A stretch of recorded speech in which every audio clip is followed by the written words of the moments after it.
नमस्कार साथियों, स्वागत है आपका आपके चैनल एसएससी एग्जाम वॉरियर में। दोस्तों, इस वीडियो में हम बात करने वाले हैं डिटेल्स एनालिसिस लेने वाले हैं एक फोर्स का, जो फोर्स आप लोग के एसएससी जीडी के अंदर अभी आई हुई है। बहुत सारे अभ्यर्थियों ने मेरे पास मैसेज किया है इस फोर्स को लेकर, और इस फोर्स को लेकर कोई आप लोग को एग्जैक्ट इन्फॉर्मेशन नहीं है, क्योंकि ये जो फोर्स है सेक्रेटेरिएट सिक्योरिटी फोर्स, इसके बारे में बहुत सारे मिथ्स हैं। उसको आप लोग हम इस वीडियो में डिटेल्सली एनालिसिस करने वाले हैं। क्या सोचते हैं आप लोग इस फोर्स के बारे में, और क्या सच में ये फोर्स है। एसएसएफ के बारे में आज इस वीडियो में यूट्यूब पर सबसे पहली बार एक डिटेल्स एनालिसिस होगा, जिसमें आप लोग को सारी जानकारियाँ दे दी जाएंगी कि एसएसएफ है क्या। आप लोग को वीडियो अच्छा लगे तो वीडियो को लाइक कर दीजिएगा, अपने दोस्तों के पास ज़रूर शेयर कीजिएगा, और हमारे चैनल पर पहली बार विजिट कर रहे हैं तो चैनल को ज़रूर सब्सक्राइब कर लीजिएगा। एसएससी एग्ज़ाम वॉरियर चैनल से आप लोग को ज़रूर ही निश्चित मदद मिलेगी। कोई भी आप लोग को इन्फॉर्मेशन इस वीडियो में बताई जाएगी, वो आप लोग के एग्जैक्ट डाटा के अकॉर्डिंग बताई जाएगी। तो देखिए, आप लोग की जो सेक्रेटेरिएट सिक्योरिटी फोर्स है, सबसे पहले तो आप लोगों को बात कर लीजिए इसके नेगेटिव पॉइंट्स के बारे में। देखिए, जो आप लोग की फोर्स है बहुत ही लिमिटेड फोर्स है। एसएससी जीडी में आप लोग को जो भी वैकेंसी निकली हुई है एनआई और एसएसएफ के अंदर, इसके अंदर बहुत कम यानी 447 और 8 वैकेंसीज़ निकली हुई हैं। अब देखिए, एसएसएफ की जो वैकेंसीज़ हैं वो आप लोग की बहुत ज़्यादा कम है, और आप लोग का जॉब प्रोफाइल जो एसएसएफ और सैलरी स्ट्रक्चर और रिस्पॉन्सिबिलिटीज़ क्या हैं वो भी अभी तक आप लोगों को पता नहीं होगा, क्योंकि इसकी कोई वेबसाइट नहीं है। और वेबसाइट ना होने के कारण आप लोगों को इसके बारे में बहुत ही कम नॉलेज है, बहुत ही कम आप लोग इसके बारे में जानते हैं।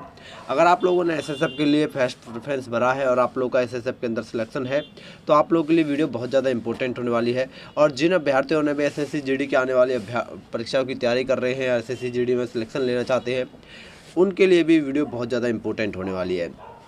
आप लोगों को पता चल जाएगा कि आप लोग एसएसएफ को लें या ना लें, क्योंकि इस वीडियो में आप लोगों को डिटेल्सली इस वीडियो के बारे में बताऊंगा। एसएसएफ को आप लोग सबसे बड़ी फोर्स समझ रहे होंगे कि आप लोगों की बहुत बड़ी फोर्स है, बहुत कम वैकेंसी है, क्योंकि एनआईए के बाद एसएसएफ आप लोग की जो है इंडियन लेवल सेंट्रल लेवल पे वैकेंसीज़ की कट ऑफ आई है। तो सोच रहे होंगे स्पेशल सिक्योरिटी फोर्स है, तो ऐसा कुछ भी नहीं है। आप लोग की जो आप लोग सोचते हैं ऐसा कुछ नहीं है एसएसएफ के बारे में। एसएसएफ एक simply Delhi based uniform service है, जिसकी जो पोस्टिंग है वो दिल्ली में ही होती है और कहीं पर भी नहीं होती है। एसएसएफ को हम सीआईएसएफ के कंपेयर करें तो बिल्कुल सेम रहेगा। जो सीआईएसएफ के टास्क हैं वही एसएसएफ के टास्क हैं, लेकिन सीआईएसएफ के आप टास्क बहुत ज़्यादा हैं और एसएसएफ के टास्क बहुत कम है। यानी सीआईएसएफ एसएसएफ से एक कदम आगे ही है, पीछे तो नहीं है। तो अब देखिए, सेक्रेटेरिएट सिक्योरिटी फोर्स की बात करें तो इसका गठन कब हुआ था, इसके बारे में कोई भी आप लोग को वेबसाइट्स पर और कोई भी आप लोग की एमएचए पे कोई इन्फॉर्मेशन नहीं है। अभी तक की कोई इन्फॉर्मेशन नहीं दी गई है एसएसएफ के गठन से रिलेटेड। लेकिन अगर हम बात करें एसएसएफ के बारे में, अभी एसएसएफ का क्या है, क्या रोल है, क्या नहीं है, तो एसएसएफ देखिए, आप लोग की सेक्रेटेरिएट बिल्डिंग होती है, उनकी सुरक्षा की जिम्मेदारी एसएसएफ को दी जाती है, लेकिन अभी इनकी जिम्मेदारी बहुत कम हो चुकी है। जब इसका गठन किया गया था उस समय आप लोग का सीआईएसएफ से पहले की बात करें तो आप लोग को जो सीआईएसएफ की जो इंडस्ट्रियल बिल्डिंग की सिक्योरिटी की जिम्मेदारी थी वो लिमिटेड थी और एसएसएफ के पास ज़्यादा बिल्डिंगें थी। लेकिन जैसे ही एमएचए ने जो है आप लोगों का अमेंडमेंट किया, इसके अंदर जो सीआईएसएफ है उसको ज़्यादा बिल्डिंगों की जिम्मेदारी दे दी गई है। यानी अब आप लोग की जितने भी सेक्रेटेरिएट बिल्डिंग है, most of the buildings CISF और सीआरपीएफ के द्वारा कवर की जाती है। लेकिन कुछ ही लिमिटेड बिल्डिंग्स हैं, जैसे इन्फॉर्मेशन ब्रॉडकास्टिंग, और कुछ दिल्ली के अंदर ही लिमिटेड बिल्डिंग्स हैं। यानी ऑल ओवर इंडिया की जितने भी आप लोग की सेक्रेटेरिएट है बिल्डिंग्स हैं, उनकी जिम्मेदारी तो आप लोगों की सीआईएसएफ के पास है और जितनी भी इंडस्ट्रियल एरियाज़ हैं। लेकिन दिल्ली के अंदर जो आप लोग की कुछ बिल्डिंगें हैं उनकी जिम्मेदारी आप लोग को एसएसएफ को दी गई है। लेकिन एसएसएफ में सबसे बड़ी बात यह है कि एसएसएफ के अंदर कोई भी अधिकारी, यानी कोई भी इंस्पेक्टर हुआ, सब इंस्पेक्टर हुआ, एएसआई हुआ या हेड कांस्टेबल हुआ, वो डायरेक्ट रिक्रूटमेंट नहीं होता है। यानी एसएसएफ के अंदर सिर्फ कांस्टेबल का रिक्रूटमेंट लिया जाता है, वो भी एसएससी जीडी के द्वारा। बाकी सभी जो एम्प्लॉयज़ होते हैं, बाकी सभी जो ऑफिसर्स होते हैं, वो डेपुटेशन पीरियड पर लिए जाते हैं। यानी 1 या 2 साल की डेपुटेशन पीरियड, 7 साल का भी डेपुटेशन पीरियड होता है, जिसके लिए लिए जाते हैं अदर फोर्सेस से, जैसे सीआरपीएफ, सीआईएसएफ, जो भी सीएपीएफ की फोर्सेस हैं।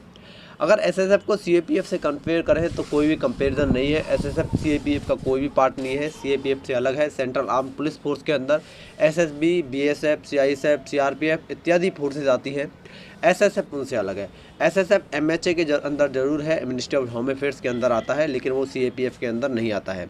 इसी तरीके से एनआईए की बात करें तो एनआईए भी आप लोग का एमएचए के अंदर आता है, ना कि सीएपीएफ के अंदर।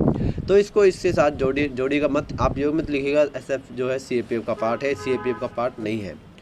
और सबसे मोस्ट इम्पोर्टेंट इसकी जो है जो आप ड्रेस कोड के बारे में पूछ रहे होंगे, ड्रेस कोड कैसा होता है इसका। तो जैसा CISF के अंदर ड्रेस कोड होता है, सेम आप लोगों का SSF के अंदर ही ड्रेस कोड होता है, कोई अलग से ड्रेस कोड नहीं है इसका। जो आप लोग एक वीडियो देख रहे होंगे यूट्यूब पर, आप लोगों की ज़्यादातर वीडियो वायरल है SSF के ड्रेस कोड को लेकर, जिसमें ट्रेनिंग वीडियो दी गई है, वो बांग्लादेश की वीडियो है, ये आप लोगों को याद रखना है, वो इंडिया की वीडियो नहीं है। अब बात करते हैं SSF जो है उसके जो है भविष्य में क्या चांसेस हैं आगे बढ़ने के।